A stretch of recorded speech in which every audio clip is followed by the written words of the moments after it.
I'm divorcing you, a useless woman who can't even handle housework. Make sure to pay alimony. The moment James enters my hospital room, he smirks, saying that to me as I'm lying in bed with tubes all over me. Beside him stands a young woman I don't recognize. James has no idea that I have as much as $9 million. He should understand that divorce right now will be a serious issue for me as a stay-at-home wife. Fine. Here's the divorce papers. I have no intention of staying with a man who could yet insult his bedridden wife like this. I take out the divorce papers I've been keeping for a rainy day from my drawer and hand them to him. He grins as he accepts them. Now, I must say goodbye to you. Don't worry about me. I'm gonna be happy with this girl. Right, Jenna? With that, James wraps his arm around the woman next to him. The girl called Jenna leans into him while giving me a mocking smile. Hey, Mrs. Collier. Oh, wait, you're not his wife anymore. Take care, old lady. With those words, the two of them leave my hospital room, laughing. However, their fun won't last long. I burst into laughter alone in the room. It's Friday today, so the divorce papers will be accepted on Monday. Really, I can't wait for the coming Monday. My name is Amanda Collier. I'm a 45-year-old stay-at-home wife. I come from a regular farming family. I may not have any standout skills, but I take pride in my variety of cooking. My husband, named James, is the same age as me, and we were classmates in college. We both moved to the city from rural areas, and since he couldn't cook, I often made meals for him with vegetables and flour sent from my family's farm. People around us would joke that I had him wrapped around my finger, and I knew that was true. James couldn't do any household chores, so I looked after him from when we were dating. Even after marriage, I handled everything around the house. Unfortunately, we never had kids, but we enjoyed our life as a couple. On his days off, as a short trip, we often went for a drive to try new dishes since we both loved food. Like that, James was kind to me when we got married, but 3 years in, he became pretty bossy. He never got physical, but his tone grew more curt, and he'd frequently remind me. Who do you think is paying for all this?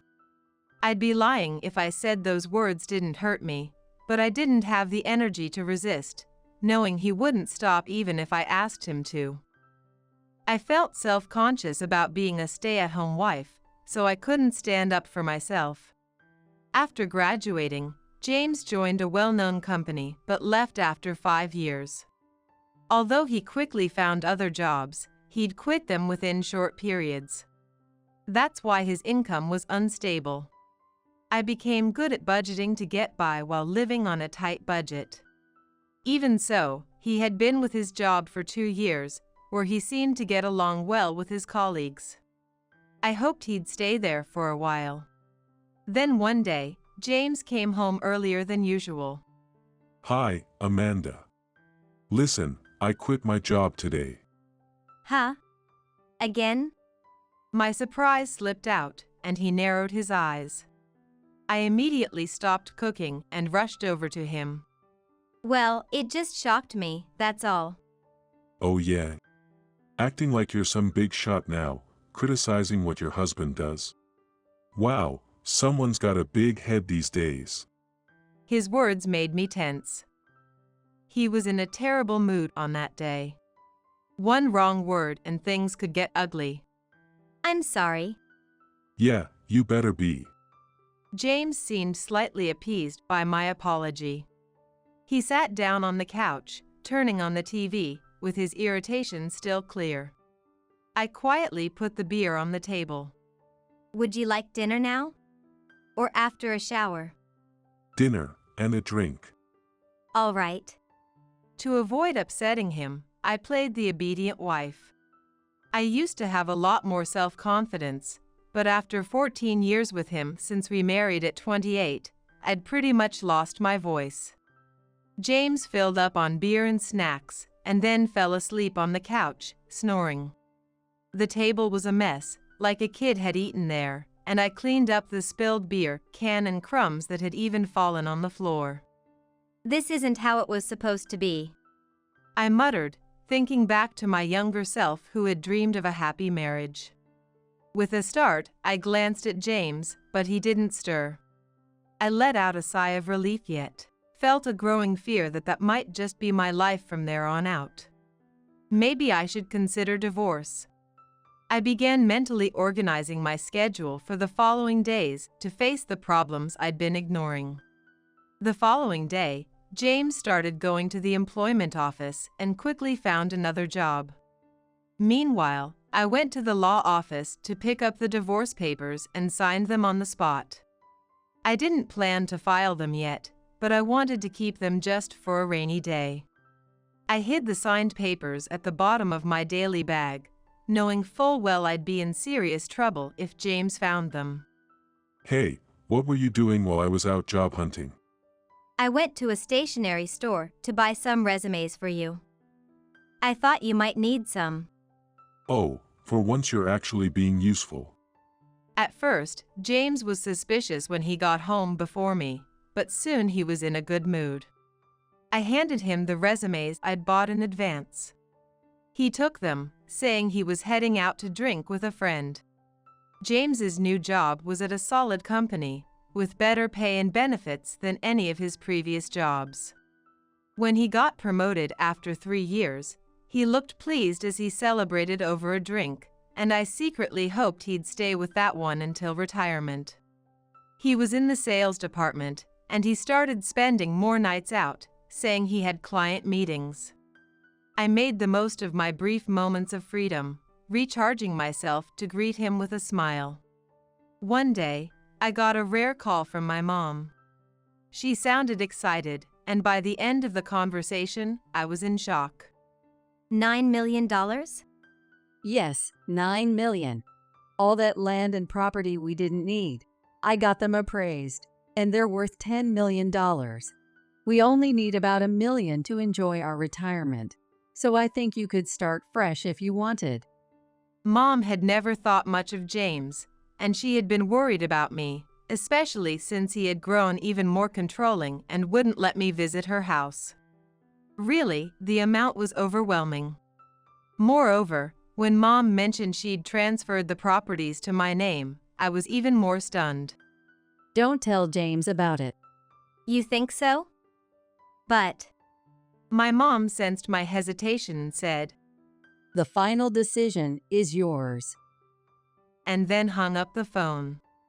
I knew telling James right away was definitely the right thing to do.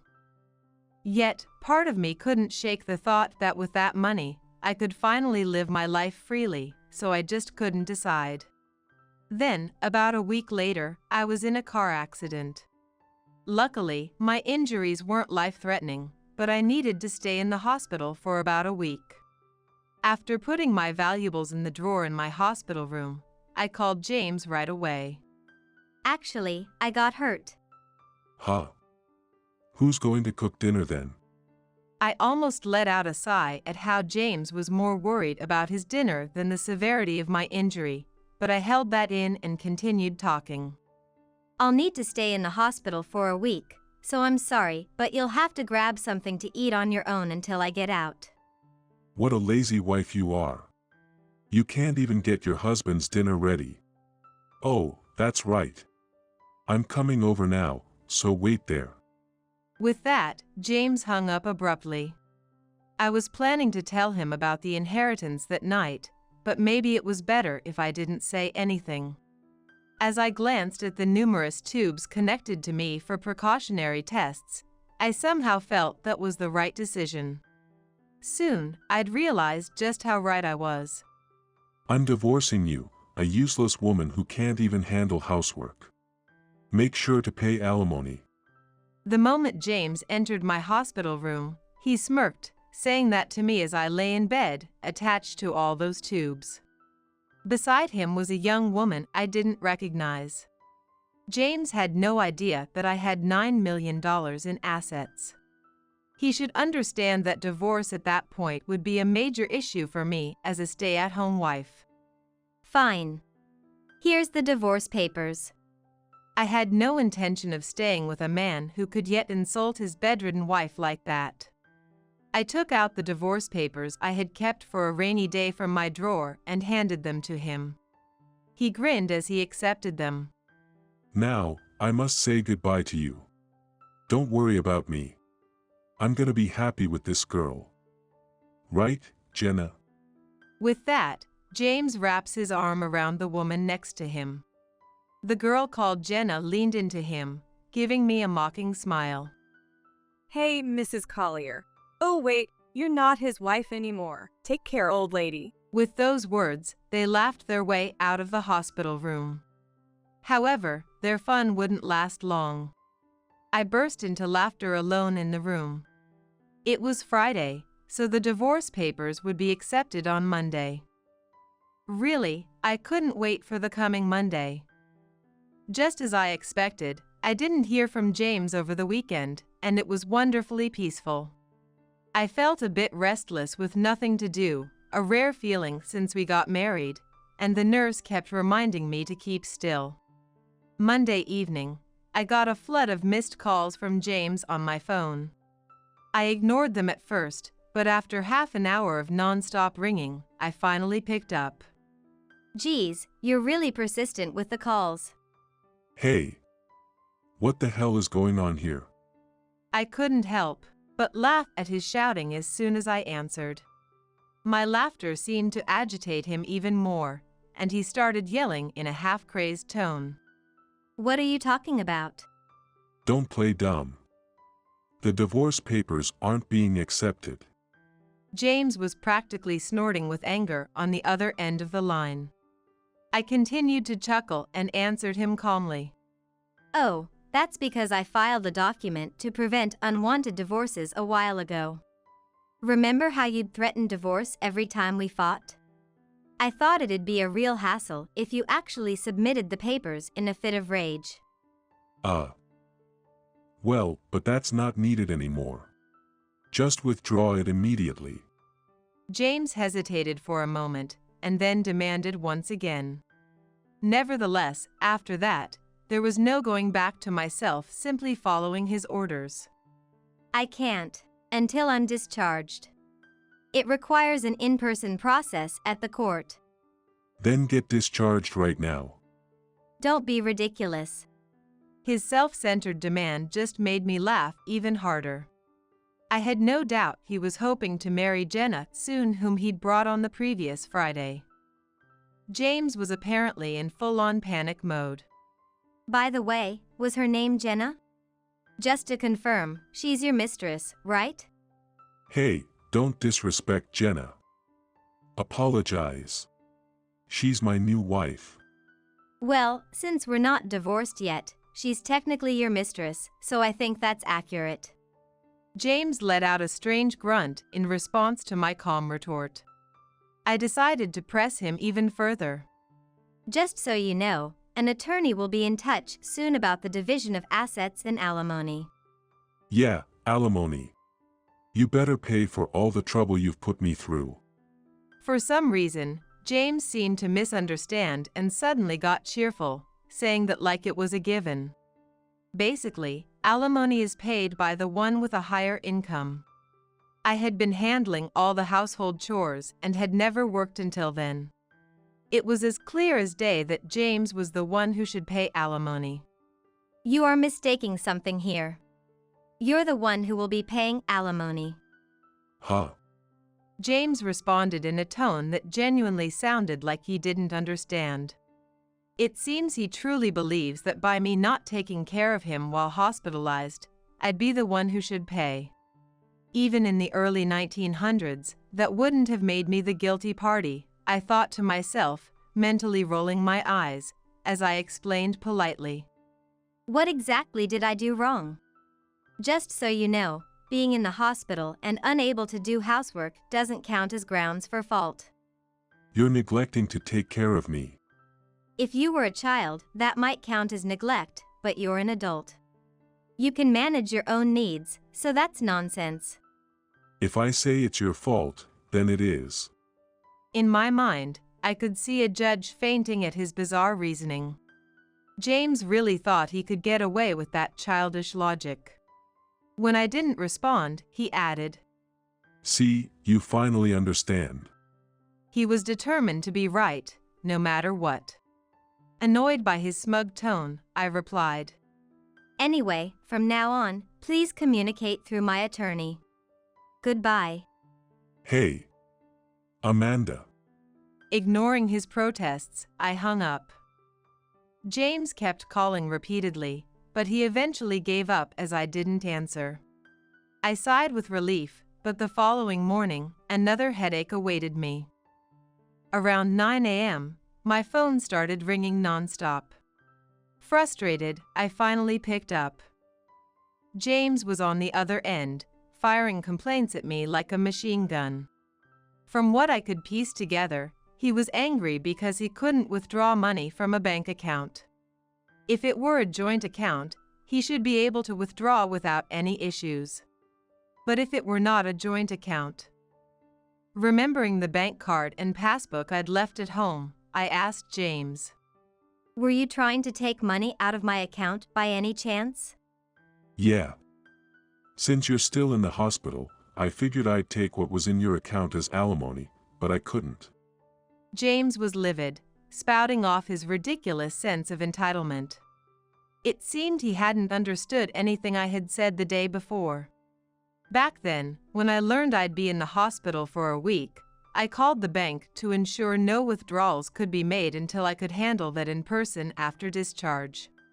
That was to prevent James from squandering my savings in my absence, and my judgment was absolutely right.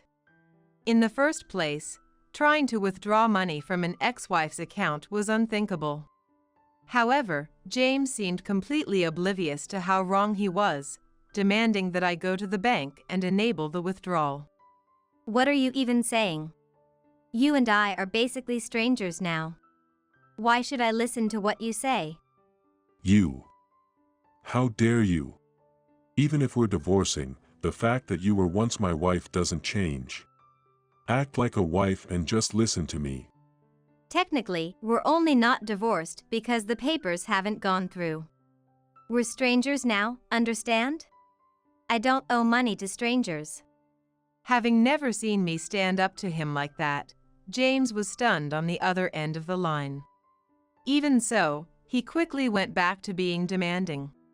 Just do what I told you. Hand over the money right now. You owe me alimony for not doing your duties. Back when we first met, I thought James was a smart guy, but apparently, he may have been book smart without an ounce of common sense. 17 years into our marriage, I was finally realizing how badly I'd misjudged his character. James was clearly irritated by my refusal to comply. He must have already spent his cash, used up the household funds left at home, and even tapped into our joint account. I spoke to him as if he were a small child. Listen, I'm not the submissive wife who'll do whatever you say anymore. The asset division will be handled through the attorney. You. So arrogant. I'm coming over right now, so just wait. With that, James hung up. I didn't mind him coming to the hospital, as I had already requested that the nurses allow no visitors except my parents. Therefore, he wouldn't make it to my room. Sure enough, James did come, only to be held up at the nurses' station. My phone kept ringing, but I ignored that until the calls finally went to voicemail, and my screen filled with notifications. I saved all of that as evidence and contacted my attorney. Soon after, the messages stopped. The attorney must have reached out to James. I thought it was over, but that hope would be dashed. The day before my discharge, a nurse came to inform me of a visitor. A woman named Mary Smith has come to see you. Would you like to let her in? Mary's here? Yes, please let her in. Mary was a friend with whom I shared a hobby. We met years ago when she commented on a post of mine on a food blog, and since we lived nearby, we started going on food outings together. After getting married, I couldn't do much of that, but we still met regularly for coffee. Amanda, are you okay? Yes, I'm much better now, thank you. Mary's concern warmed my heart. Since my admission, only my parents and hospital staff had checked in on me. Amanda, are you going through a rough time right now? Huh? How did you know? I hadn't shared my situation with anyone but my parents. How did Mary know? I was very curious and asked her. Then, she told me something shocking. Isn't your husband cheating with a young girl named Jenna? How? How do you know about her? It's hard to say, but Jenna is my niece. Mary looked apologetic as she spoke, and I was stunned, unable to close my mouth. Mary was Jenna's aunt? The room fell silent. I had never experienced silence like that with Mary before, which made me uncomfortable. She broke the silence first. Out of nowhere, Jenna told my sister, Jenna's mom, that she was getting married. She even mentioned the man was 45 years old, which was a shock. When my sister showed me his picture, it was your husband, Amanda. I couldn't believe it. I've already told my sister. Now, I want to apologize. I'm so sorry for the trouble Jenna has caused. Don't apologize, Mary. None of this is your fault. Mary was looking at me with a face that seemed on the verge of tears. After a moment's thought, I spoke up. Well, despite everything, will we still be able to stay friends? Of course. I want to stay friends with you, Amanda. I was deeply relieved to hear that. Mary and I had been friends for over 20 years.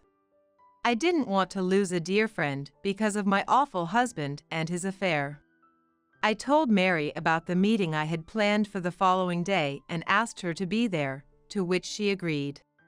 The following day, after being discharged, I went straight to a restaurant with my attorney. When we arrived, James and Jenna were already there, digging into an extravagant meal. I was speechless at their shamelessness, and James looked over at me with a smirk. Finally, you're here. Did you bring the money? You're covering the bill for this place too, you know. James kept eating, speaking to me without even pausing. Beside him, Jenna continued to eat with a smug grin on her face. I decided it was time to start fighting back. You can cover the bill yourselves. Now, listen. I'm here today to discuss alimony claims. Oh, quit sulking. You're so unattractive when you act like this. Ignoring James's rude comment, my attorney and I took seats. We showed them legal documents on alimony and property division. Finally, we displayed the photos Mary had given me. Those of James with Jenna, and Jenna with another man entering a hotel. Why? How? Jenna, what is this all about? James and Jenna finally stopped eating, clearly flustered by the photos. Just then, Mary came in. It's me that took those pictures. Mary, why are you here? Jenna looked bewildered, unable to grasp why her own aunt was there. Mary looked down at them coolly, calmly explaining that she and I had been friends for 20 years and that she hoped they would realize just how shameful their actions were. Jenna, you told your mom that the baby was James's, but with everything going on, I wonder whose child it really is. Well, Jenna stammered, caught off guard by Mary's remark. I hadn't heard about any pregnancy, and judging by her appearance on that day, she didn't look like that either. Meanwhile, according to James's reaction, he had apparently been told she was pregnant. So you're pregnant? In that case, why not have a DNA test? No way, hold on. I'm sorry. I lied about the pregnancy. Please forgive me. Jenna suddenly confessed. Apparently, she had been searching for a man who would give her money, and James was the wallet she found. He had bought her luxury items and even promised that she could be a stay-at-home wife and do whatever she wanted. That's why she figured she could casually date other guys whenever she wanted. Since it seemed he wouldn't divorce me soon enough, Jenna had faked a pregnancy to push him into action. James's jaw dropped in shock as he processed her confession. James, I'm really sorry. Jenna slumped in defeat, and Mary let her out. James remained sitting there, stunned, but after a moment he seemed to regain his composure and sidled up to me, speaking in a syrupy tone. You see, I was fooled. Amanda, I can't live without you. See? I still have the divorce papers here, so why don't we just start fresh? I mean, you've been a stay-at-home wife for years, and working now would be hard, right? I listened to him with a cold expression, feeling nothing. Once he had finished, I smiled and replied, I'll do just fine on my own. I'll be taking the divorce papers and filing them. And, in case you didn't know, I currently have $9 million in assets. I'll live comfortably into my retirement without working.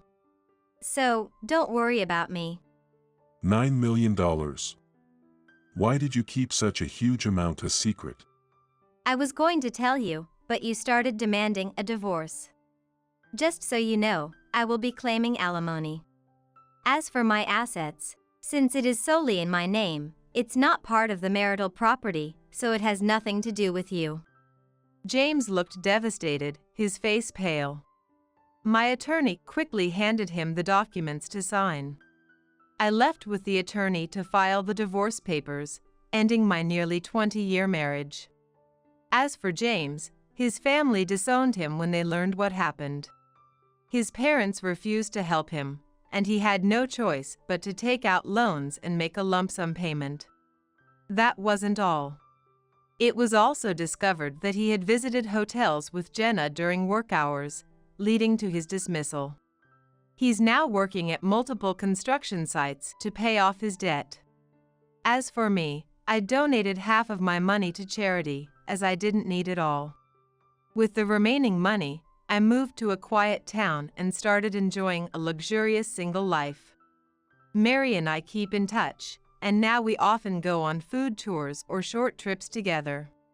Since we both intend to remain single, I suggested we try living together. She was hesitant at first, but ultimately couldn't resist the offer of shared deliveries and my cooking. We're set to move in next week, and I'm excited to start this new chapter of my life. From now on, I plan to live true to myself and enjoy every moment.